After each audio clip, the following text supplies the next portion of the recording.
जय श्री कृष्ण मित्रों, राधे राधे। आप सभी का बहुत बहुत स्वागत है आपके अपने चैनल भक्ति सागर में। आइए जानते हैं, जब खाली हो गया था जगन्नाथ धाम का रत्न भंडार, क्यों नाराज हो गई थी देवी लक्ष्मी। एक बार देवी लक्ष्मी शिव पार्वती जी के समान ही धरती पर अपना निवास बनाने की इच्छा जताती है।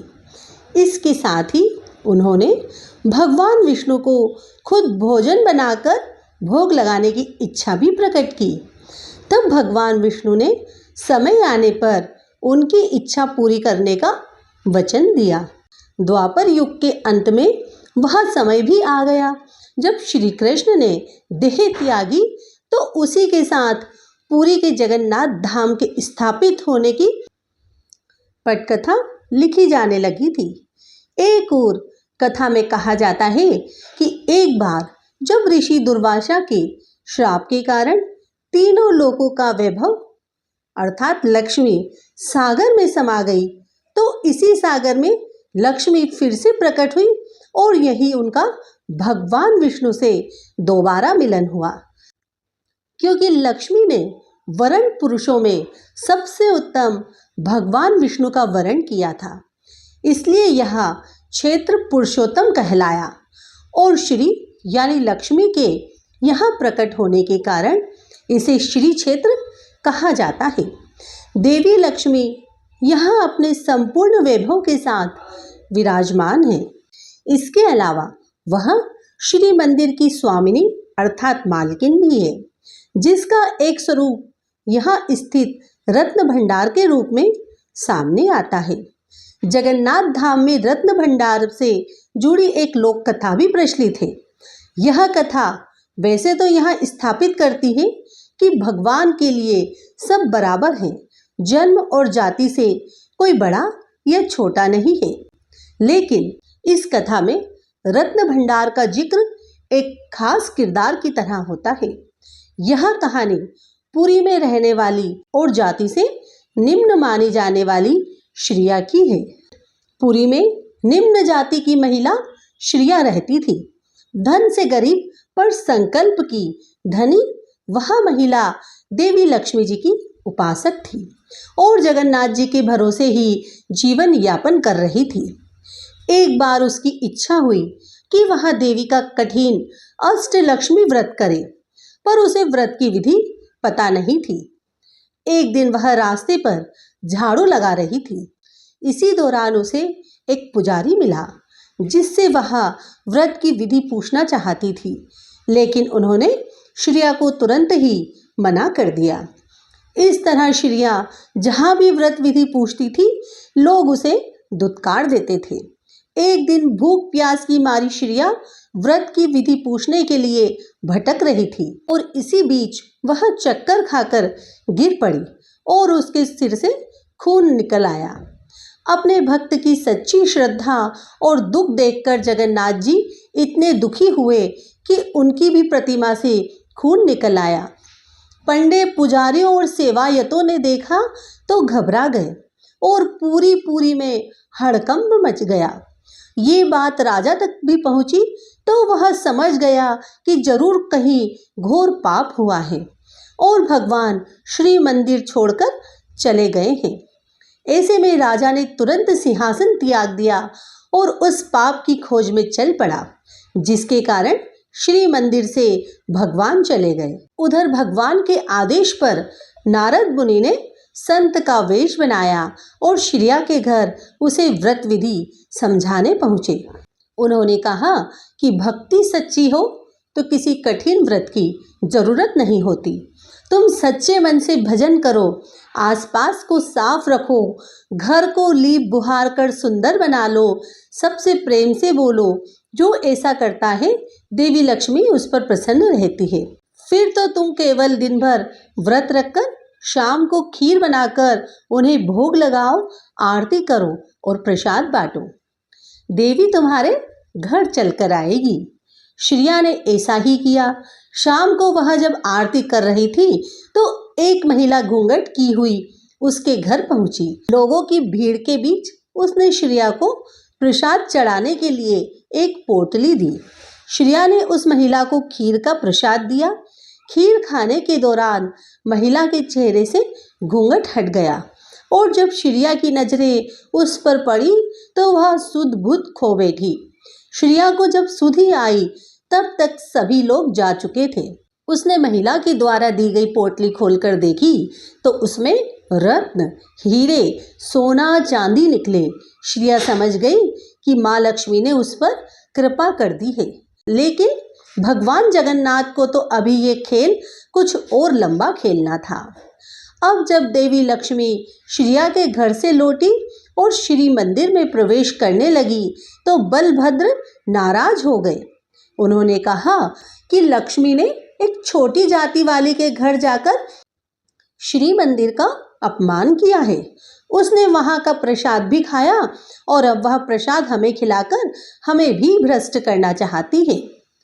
बलभद्र ने जगन्नाथ जी को आदेश दिया कि लक्ष्मी से रत्न भंडार की चाबी ले ले और उन्हें श्री मंदिर से निकाल दिया जाए। उधर जब देवी लक्ष्मी ने यह सब सुना तो वह क्रोधित हो गई और कहा कि ठीक है, अब मैं यहाँ नहीं रहूंगी, लेकिन आप दोनों को मैं श्राप देती हूँ कि जब तक आप किसी निम्न के हाथ से भोजन नहीं कर लेते आपका भी भरण पोषण नहीं होगा। लक्ष्मी जी के जाते ही श्री मंदिर श्रीहीन हो गया। रत्न भंडार खाली हो गए। महल की चौखटों, दरवाजों और पलंग में दीमक लग गई। अनाज सड़ गया, कपड़े फट गए और यहाँ तक कि मंदिर व्यवस्था ही चौपट हो गई। अब जगन्नाथ और बलभद्र खाने को तरसे। जब बलभद्र को भूख सताने लगी तो उन्होंने वेश बदलकर भिक्षाटन का सोचा। अब दोनों भाई जहाँ भी भीख मांगने जाते तो वहाँ कुछ अनिष्ट हो जाता। बना हुआ भोजन खराब हो जाता, दाल में पानी गिर जाता, भात जल जाता, कहीं पर जाते तो चूल्हा ही नहीं जल पाता और कहीं कहीं तो कोई द्वार ही नहीं खोलता था। इस तरह भूखे प्यासे भटकते हुए दोनों भाइयों ने 12 वर्ष गुजार दिए, लेकिन ना उन्हें जल मिला और ना अन्न। इसी तरह भटकते भटकते वह एक बार समुद्र तट पर पहुंचे। उन्हें वहां एक भवन में वैदिक मंत्र सुनाई दिए। बलभद्र ने एक सेविका से पूछा, यहाँ कोई यज्ञ हुआ है क्या? अब प्रसाद भोजन भी मिलेगा, भिक्षा भी अच्छी मिलेगी ना? बलभद्र के इतने सवाल सुनकर सेविका ने कहा कि आज हमारी स्वामिनी की 12 वर्षों से चली आ रही तपस्या के पूरे होने के दिन है।